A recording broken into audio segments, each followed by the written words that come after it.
Assalamualaikum warahmatullahi wabarakatuh. My name is Muhammad Khairul Azmi bin Khairudin, metric number 1716803, and I'm going to present a video regarding one article review of a very interesting title named Future Interaction Between Man and Robots from Islamic Perspective by Hadi Akbar Dahlan. Alright, let's start.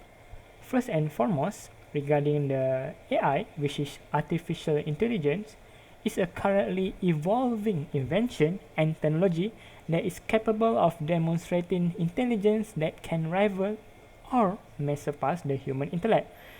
Just like in this picture, as we can see here, AI can even be used in self-driving car and also be used in medical diagnosis.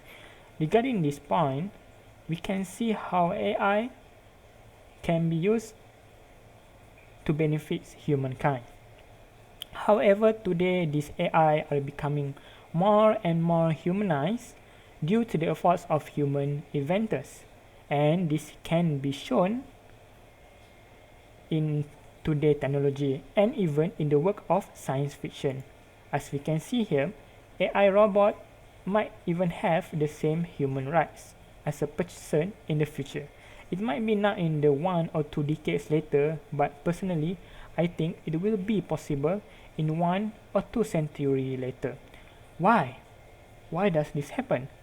This is because, firstly, I think because the AI robot look and act exactly like a human.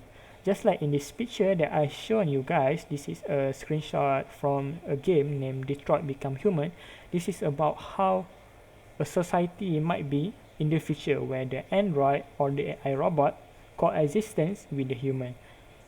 Actually here you can see more than half of the picture is an AI.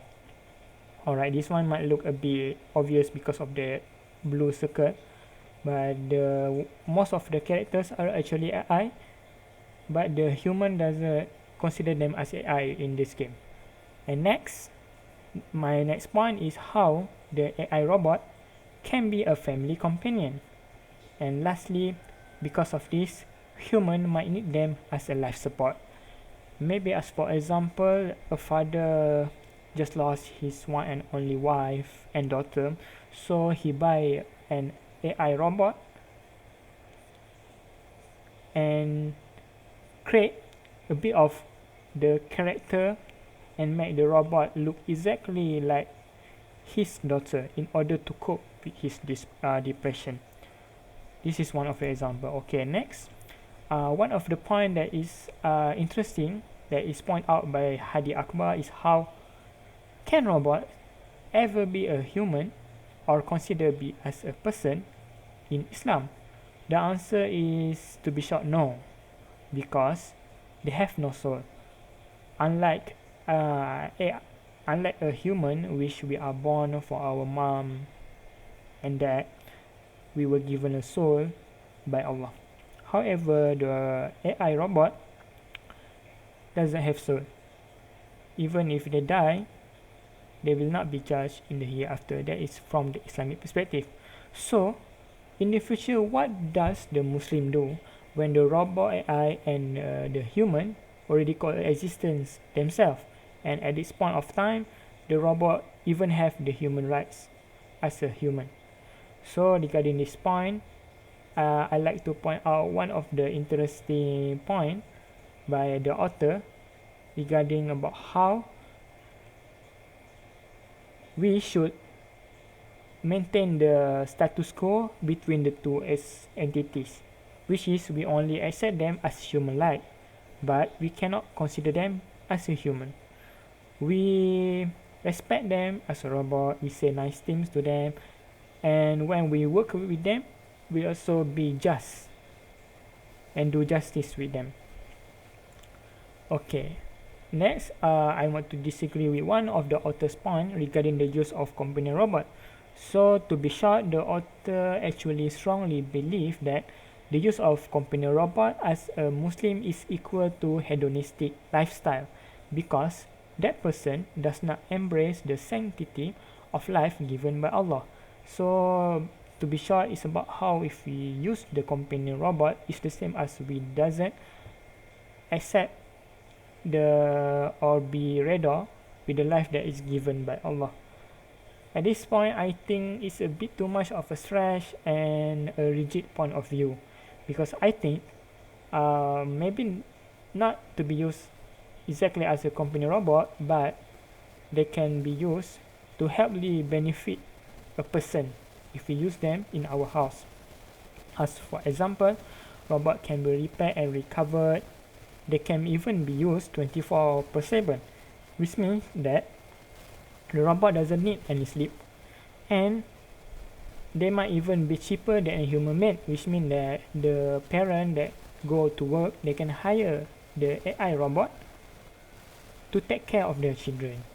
And lastly, the most important point that I put is how we can use the robot as a cope to disease with the deceased loved one, just like the example that I given earlier regarding how a father can use an AI robot in order to cope with his lost daughter. So the father can use them in order to cope with his mental illness, such as depression. Everyone doesn't have a strong mental and physical to face with their life. Maybe a person might need a robot that is available at all time for them to move around because they doesn't have leg, or maybe they need the AI robot in order to type the computer, and a lot more. So regarding this point, I don't think that the use of companion robot is the same as hedonistic lifestyle. Alright, in conclusion, Muslims should be concerned and prepared with the existence of rapidly evolving artificial intelligence, because this is no longer a science fiction setting. It can be realized in the future, and it might not be in our generation, but it can be our next generation in the future. So because of this, it doesn't mean that we need to reject AI 100%, because AI can be implemented to benefit Islam in the cause of spreading Islam. AI doesn't have any sin. They are just technology, and it 100% depend on how we human or Muslims use them for the benefits of humankind. Just like a knife, it can be used to cook. However, it can also be used to kill a person. So that's all for my article review. Thank you so much for listening. Assalamualaikum warahmatullahi wabarakatuh. Bye bye.